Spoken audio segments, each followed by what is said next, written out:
Хоёрдугаар зүйл дээр урамсгалын өөрчлөлтийн тухай хууль тогтоомж, урамсгалын өөрчлөлтийн тухай хууль тогтоомж нь Монгол Улсын үндсэн хууль, байгаль орчныг хамгаалах тухай хууль. Энэ хууль бол эдгээртэй нийцүүлэн гаргасан хууль тогтоомжийн бус дактаас бүрдэнэ гэдээ орсон. Байгаль орчныг хамгаалах тухай хуультай нийцэлтэй байх ёстой.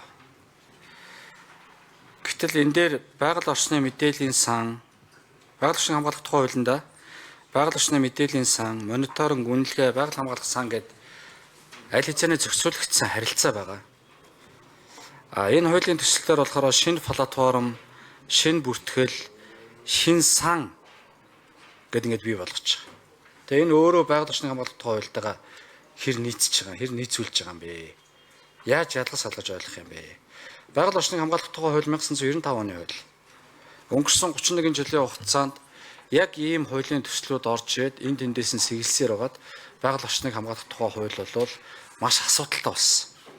Одоо дахиад ийм платформ бүртгэл шин сан бий болгоод ингээд институцийн давхардал үүсгэхэд эхэлчихээр цаашдаа бид нар байгаль орчныг хамгаалах тухай хуулинд байгаа мэдээллийн сан, мониторинг, үнэлгээ, байгаль хамгаалах сантай холбоотой харилцаагаараа шийдэх юм уу?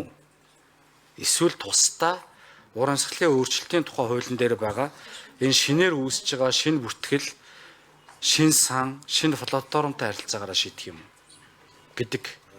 Зүгээр урамсгалын өөрчлөлтийн хууль нэгэнт анхдагч хуулийн төсөл учраас байгаль орчныг хамгаалах тухай хуультайгаа нийцүүлээд холбогдчих болоогүй даах хуулиар нь ч юм. Тийм асуулт байна. Баярлалаа. За, ажлаас хэд нэмэр хариулах вэ? 5 нэмэр. За, байгаль орчин урамсгалын өөрчлөлтийн яам төрийн нэрийн бичгийн дарга Батбаяр гишүүний асуултанд хариулъя. Урамсгалын өөрчлөлтийн тухай хууль туссан мэдээллийн тогтолцоонд байгаль орчны мэдээллийн төвийн одоо байгаа үндэсний платформд уялдаа ажиллах зарчимтай. Өөрөөр хэлбэл EIC буюу байгаль орчны мэдээллийн нэгдсэн платформ хэвээр ажиллана. Харин хуулийн хүрээнд шинээр бол одоо хүлэмжийн хийн тоолго, үндэсний тодорхойлсон зорилтыг хэрэгжил, дасан зохицох арга хэмжээ, уур амьсгалын санхүүжилт, карбон зах зээлийн MRV тайлагнал, зэрэг мэдээллийн нэгдсэн тусгай модулуудыг хөгжүүлнэ.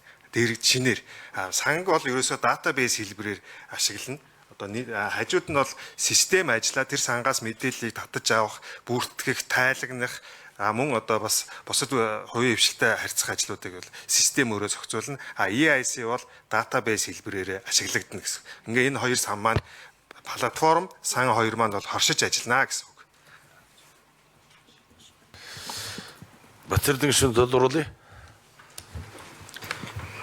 Тэгэхээр Батбаяр дарга энэ үндэсний платформ, мэдээллийн сан, карбон бүртгэл, үндэсний тоолгын систем гэдэг чинь дөрвөн тустай юм уу? Эсвэл нэг систем юм? Энийг яг тодорхойлоод өгөөч гэж хэлэх гэж байгаа. Үүнээс ч улбаатай дараагийн үр дагавартай холбоотой асуудлууд яригдана. Үйл ажиллагааны чиг үүрэгтэй холбоотой асуудлууд яригдана. Мөн одоо үргэлжлүүлээ та ингээд MRV-тэй холбоотой нэлээд олон харилцаануудыг оруулаад ирсэн. Энтэй холбоотой харилцаа. За тэгээд зөрчил гэд ингээд цаашдаа бас нэлээд үргэлжлэх гээд байна л да. Тэгэхээр би энэ дөрөв чинь нэг систем юм уу, дөрвөн тусдаа бүтцсэн юм уу гэдгийг ойлгомоор байна. 5 нэмэр Батбаяр дарга хариулъя. Ажлын хэсгийн 5 нэмэр. Энэ дөрвөн маань үндэсний платформын маань модулууд хэсгүүд гэсэн үг. Дөрвөн доторх дөрвөн модуль хэсэг нэ гэсэн үг. Тэгэхээр нэг одоо платформ дотроо ажиллана гэсэн үг. Энийг бол үндэсний зохицуулагч байгууллага удирдан зохион байгуулж ажиллана. Тодорхойлно.